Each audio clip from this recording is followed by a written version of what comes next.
आज आपण साधी, सोपी पण चवदार आणि कमी इन्ग्रेडियंट्स मध्ये बनणारी कोबीची भाजी बघूया।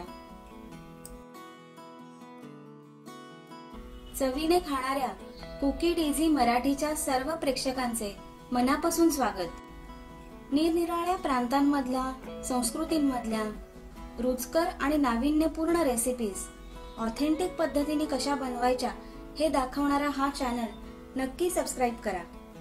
या व्हिडिओच्या खाली लाल रंगाचं सबस्क्रिप्शनचं बटन आहे, ते दाबा, म्हणजे आम्ही नवीन ज्या कुठल्या रेसिपीज अपलोड करू त्याचा पहिले तुम्हाला नोटिफिकेशन मिळू शकेल।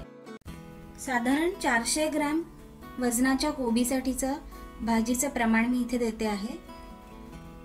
1.5 टेबलस्पून तेल, अर्धा कप मटार, एक मीडियम बटाटा,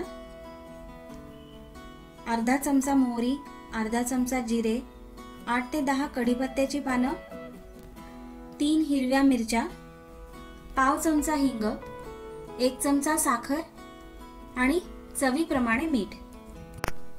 कोबी विकत घेताना कायम हातावर घेऊन तो आकाराच्या मानाने जड लागतोय की नाही हे बघून घ्यावा। असा हाताला जड लागणारा कोबी आपण जेव्हा मधून कापतो तेव्हा त्याच्या पानांच्या मध्ये गॅप्स कमी असतात आणि असा कोबी खायला चांगला लागतो। कोबी जेव्हा मधून चिरू तेव्हा त्याचा दांड्याचा भाग असा काढून टाकायचा, कारण हा दांड्याचा भाग हा जास्त उग्र असतो। शिवाय हा दांडा ठेवून जर कोबी चिरला तर त्याची पानं, त्याचे तुकडे वेगवेगळे होत नाहीत। तर कोबी असा अर्धा चिरायचा आणि मग त्याचे 3 भाग करून काचऱ्या करून घ्यायच्या। त्याच्याबरोबर मी मटार आणि 1 बटाटा काचऱ्या करून घेतलेला आहे। ही आपली भाजी चिरून तयार आहे। कढई मी मीडियम लो गॅसवरती तापत ठेवून त्यामध्ये तेल घेतलं आहे। तेल तापल्यावर मी त्यात मोहरी घातली आणि मोहरी चांगली तडतडल्यानंतर त्यामध्ये जिरं घातलंय। जिरं पण तेलामध्ये चांगलं फुलू द्यायचं।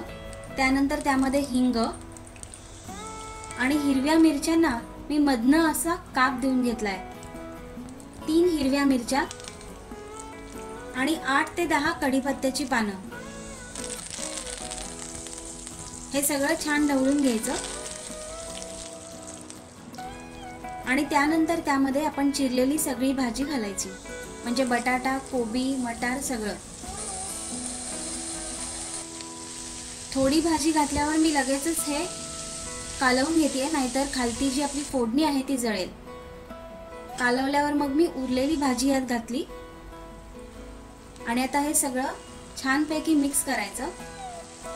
कोबीमध्ये हाडांच्या वाढीसाठी किंवा कोलेस्ट्रॉलसाठी अतिशय चांगली पोषक तत्व आहेत, त्यामुळे आठवड्यातनं 15 दिवसातनं एकदा कोबीची भाजी खाणं अतिशय चांगलं।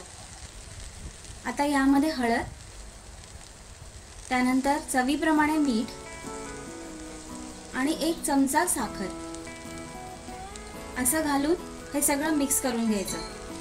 कोबी शिजायच्या आधी आपण याला मीठ लावलेलं आहे, त्यामुळे त्याला पाणी सुटतं आणि कोबी खालती लागत नाही। आणि बटाटे आपण यासाठी घातलेत की कोबीला जे पाणी सुटतं ते बटाटे शोषून घेतात। आता ह्यावर झाकण ठेवून साधारण 8 ते 10 मिनिटं बारीक गॅसवर ही भाजी आपल्याला शिजवायची आहे। मधून मधून झाकण उघडून ढवळली म्हणजे मग खालती लागली नाहीये ना ह्याची आपण खात्री करून घेऊ। पुन्हा झाकून शिजवली। आता 10 मिनिटं झाली आहेत।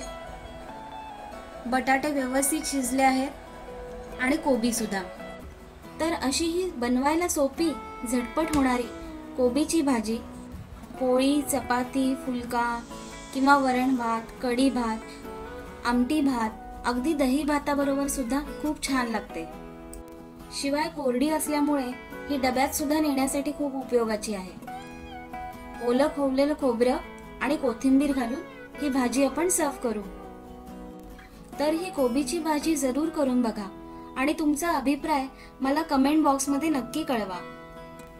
अगदी रोजच्या भाज्या आमट्यांपासून ते सणासुदीच्या स्वयंपाकापर्यंत आणि फक्त भारतातल्याच नाही तर देशाविदेशातल्या रेसिपीज मला तुमच्यापर्यंत या चॅनलतर्फे आणायच्या आहेत। त्यासाठी या व्हिडिओच्या खालती सबस्क्रिप्शनचं बटन आहे, किंवा या व्हिडिओवरती कुकी टीझीचा लोगो आहे त्यावर तुम्ही क्लिक करून हा चॅनल सबस्क्राईब करू शकता।